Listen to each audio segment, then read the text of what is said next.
I'm Dan Millison. We're at 1230 Water Street, Wheeling, West Virginia, the former Barry's Supply Building, and this is going to be Waterfront Hall.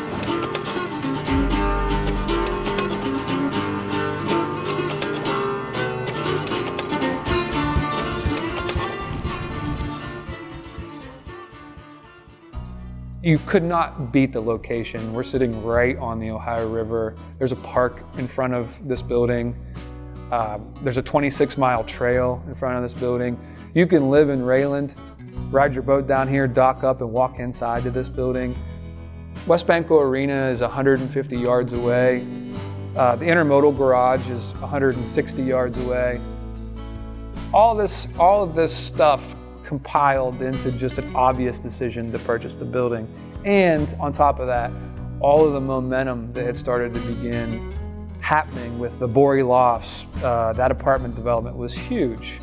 And all of this kind of momentum that I saw at the Bridge Tavern, and I'm gonna fail to mention some of the great projects around town if I keep naming them. So I'll just say that it was the courage of other people, the efforts by other people that gave me the confidence to pursue this project.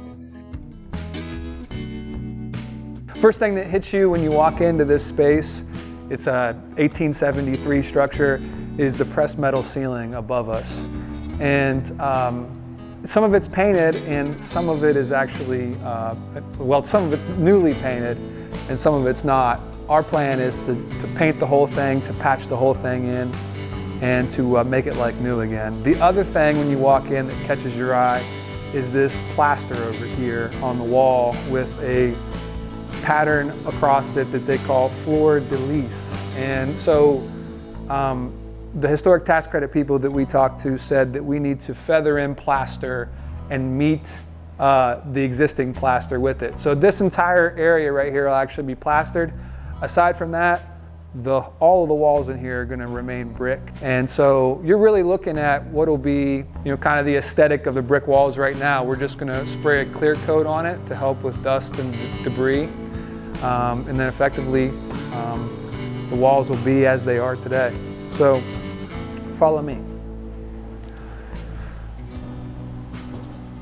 We're a couple months away, we're probably 4 months away from actually getting this floor open. And in this space right here, we're gonna have 2 kitchens side by side.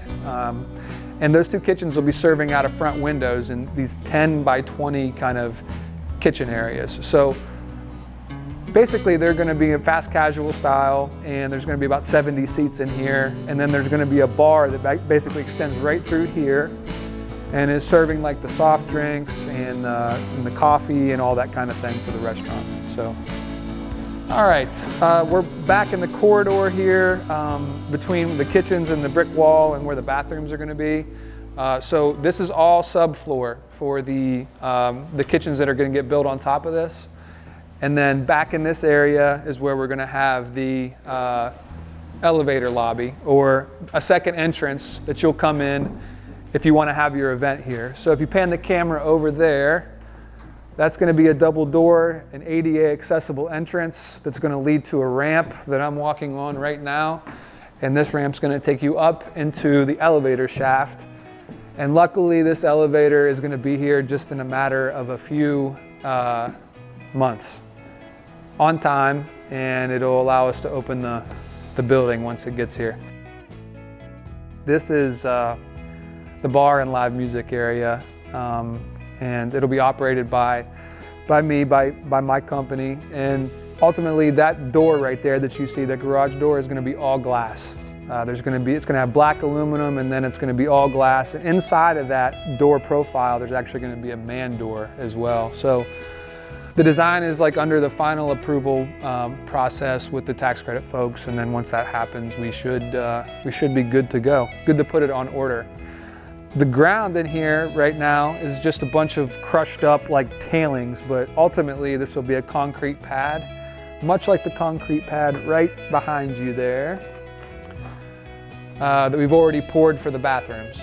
If you walk back here with me, I'm standing, and you can step right up on the concrete there if you'd like.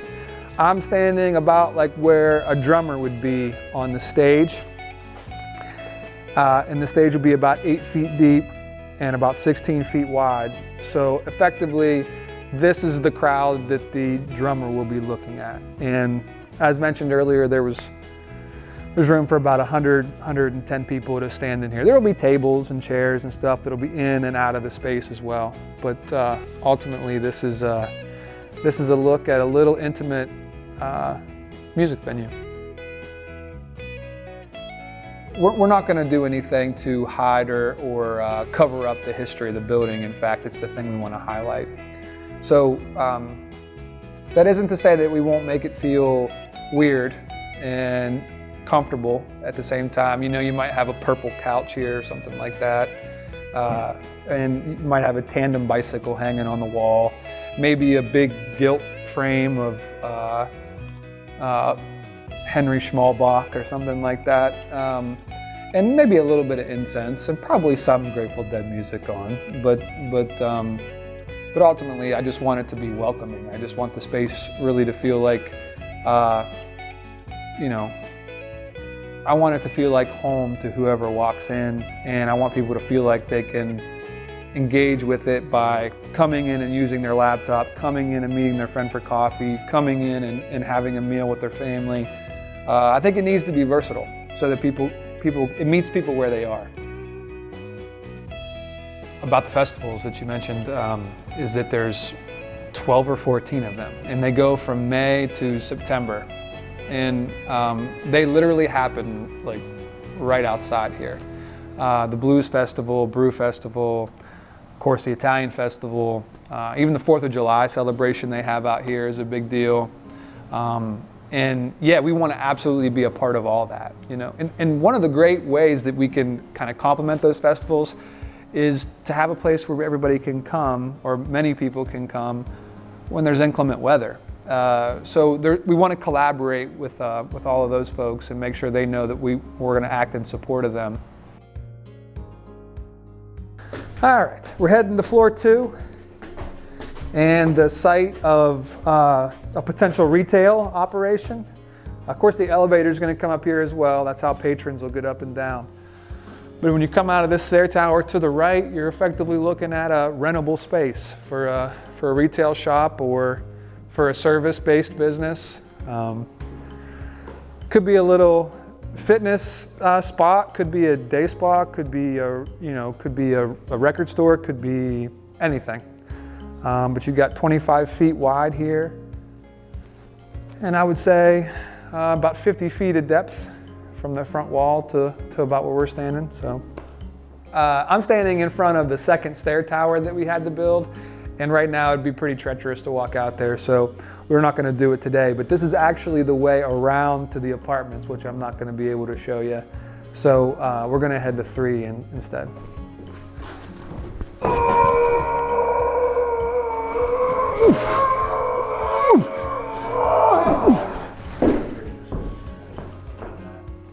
Okay, we're on the 3rd floor, and this is the event venue, where we'll host any kind of party that you want to throw. There's room for 250 people up here, and like the rest of the building, it's still under construction, but you can see it's starting to take shape. So if you follow me, we've made 3 big perforations in the wall, which is basically an attempt to turn this into one room. Before it was kind of divided into 2, and we thought, well, it's an important number to hit, 250 people. It seems like that's a difference between a smaller wedding and a larger wedding. And so in order to achieve that goal, it felt like we needed to open this space up, get better sight lines. One of the great benefits of that is better views of the river from this side. So the hope is that if you're interested in this space, you can jump on waterfronthall.com. You can fill out our application on there, and we can bring you down for a tour. We would love to start booking people in the fall of 23, and it is a possibility that we could do something as early as the summer. So waterfronthall.com, you'll find all of the contact information you need there and the ability to tell us about your event. Well, we bought it just speculatively. There was no really plan about what the uses of the building were going to be. We kind of like got it just because of the sheer value of the location. All those things I mentioned earlier about the trail and the river and the park and the natural beauty and West Banco. So I didn't know what the vision was. And it wasn't until, being prompted really with this question about like, well, what's your perfect day? What's my perfect day? Maybe a person's perfect day in Wheeling. And it wasn't until after a lot of other conversations I had that I started to realize, well, the best thing to do here is to create a mixed use development where all of the uses complement one another. They're all their own thing, but at the same time, it's like it creates a singular experience where you might be able to spend your day from 8 a.m. to 1 a.m. on site, having a good time, engaging with this building. That's ultimately what I learned that I wanted to achieve, and also felt was the most attractive thing to potential tenants, right? A longer selling day, more people on site. The vision now, or the hope now, is that it's Saturday in the fall of 2023. Somebody's having a wedding on the 3rd floor. They've got both apartments booked on the 2nd floor. Everybody's getting ready up there. It's like, say it's like 3 in the afternoon. We've got 2 great restaurants open down here. This place and all of its 70 seats are full. There's people sitting outside because it's a beautiful day on the patio. Next door, we've got a band warming up that's about to have a show where there's 100 people coming. They all bought their tickets online before. We know it's going to be a sold out show. We've got a great team in place. And, maybe there's a great retail operation on the 2nd floor that's, had their best day of the year. That's the dream. That's the hope.